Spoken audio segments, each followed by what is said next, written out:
Hey guys, Will Terry here, and today I'm going to talk to you about making your book more marketable. And before I do that, I just want to remind you guys, anybody new to my channel, that I am sharing my process on this book, this children's book that I'm working on right now. I'm sharing everything, all the details, the creation of it, all the way up through the publication of it. I'm self-publishing it this time, and all the costs that it costs to get it printed, shipped, how I'm planning to sell it. All of that is in a playlist called How to Invent a Money-Making Art Project. And this is video number 8 in that series. So if you haven't watched the beginning, go back and check that out. So yeah, I am going to share with you some more pictures from my book. And we're going to start with this one right here. And you can see that I've dedicated to my wife, Lily. And yeah, so in making your book more marketable, I want to talk about doing things in your book that will make it more special. That are things that you can talk about that are different from other books. Instead of just a story, just another story, what can you bring to the table? And there are all kinds of things that you can do and all kinds of things that other artists have done. From die cuts, there's a book called First the Egg. And I'm drawing a blank on the name of the, I think it's Seeger's, her last name, who did that one. But it's a die cut book with an egg in it, and the egg is on multiple pages because you could see the egg through the different pages. There's a new book out called Don't Push the Button, which relies on page turns, and there's a huge button on every page, and every time a kid presses the button, which it's an illustrated button, so it's not anything that they can actually push, but they know what it is. They see it, and when they push it and turn the page, something else happens. So that's a creative idea, and when you come up with things like this, it's easier for you to pitch it. It's easier for you to explain it to someone who may be contemplating buying it. If you're selling it retail at a booth or at a fair or something like that, having something that's unique about it is the goal, kind of the goal. It is for me. You can think of any activity book. They're trying to come up with different things. I have my late friend Rick Walton was working on a book that you could read both frontwards and backwards.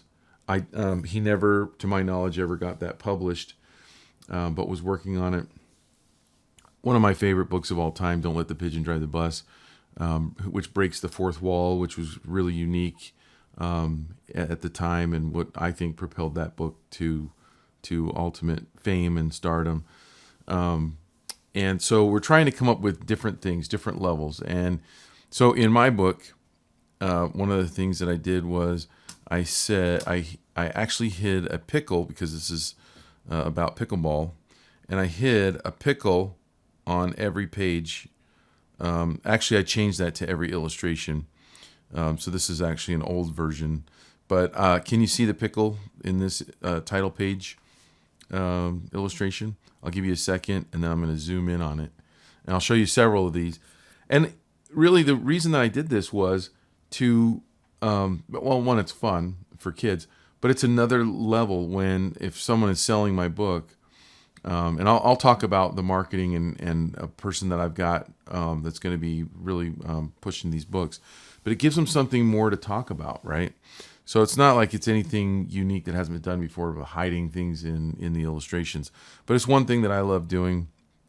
So I'm going to zoom in here if you haven't found it already. And we're getting closer, and there's the pickle right there, right? So on every page, so let's look at another one here. On every illustration. Some of them are way easier than others to find. So, in every illustration there's a pickle. I'll give you a second, and then I'll let you, then I'll zoom in on each one. So on this one over here, we're just going to kind of zoom in here, and hey, there's a pickle on the box. And then on this side over here, here we go. There's also a flying squirrel that I threw in there.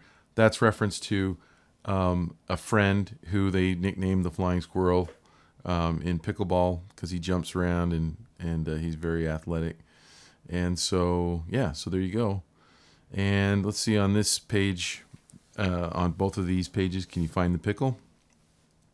And it's so fun to already. I've shown some of these pages to people around here, and it's just fun watching them look at it. I haven't showed it to kids yet and had them search for it, but super fun. And so I just did dumb things like, taking this leg of the bench and turning it into a pickle. Like I said, some are easier to find than others.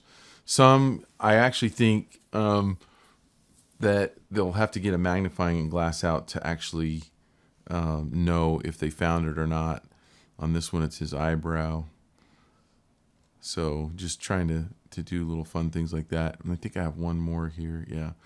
This one is, now there isn't one on this page. This is an older page, but so just look on this page over here on the left side.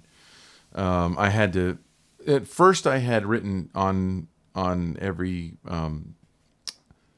page. I think I had that written out on every page, but what I was meaning was every spread. And my designer said, you're going to have kids that are going to look for a pickle on every page because you said every page. And it was really great to work with her. Her name's Marilee. I'll be talking about her in another video. But she's like, you're going to get kids emailing you going, where's the pickle on page 23? And because you said it's on every page, and what you meant was every spread. So I had to go back in on some of the illustrations and hide a pickle in every illustration. So this one I'm really proud of on the left. I don't know if you found it yet, but I'm going to start zooming in a little bit. Oh, maybe I'll just zoom in a little bit at a time so you can see better. And I'm going to keep zooming in. Some people have found it by now. Some people haven't. And there's a few pickles in here in other illustrations that are really hard to find, but they're definitely findable. And I've had to help some people find some of them. So you probably have found it by now. I'm thinking that you've found it, but I'm still going to keep zooming in. And there it is on the handle of the grill. So anyway, that's my video for this week, sharing the process. And I love working on this book. It's been so much fun.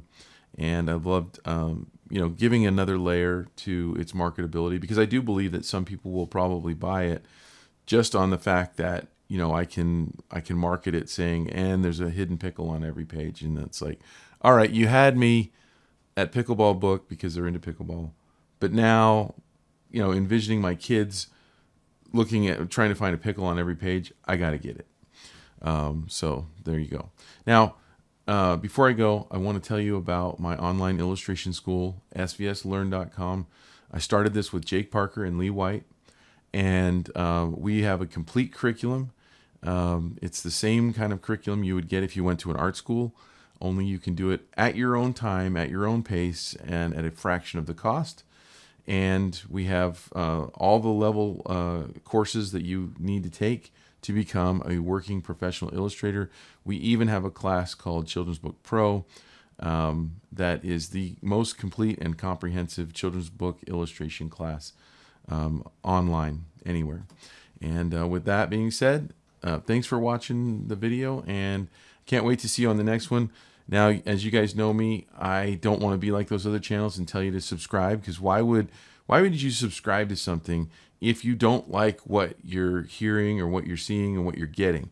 So I trust you guys that you'll only subscribe and click the notification bell and do all that good stuff if you found value with my video. So thanks a lot. I'll see you on video number 9.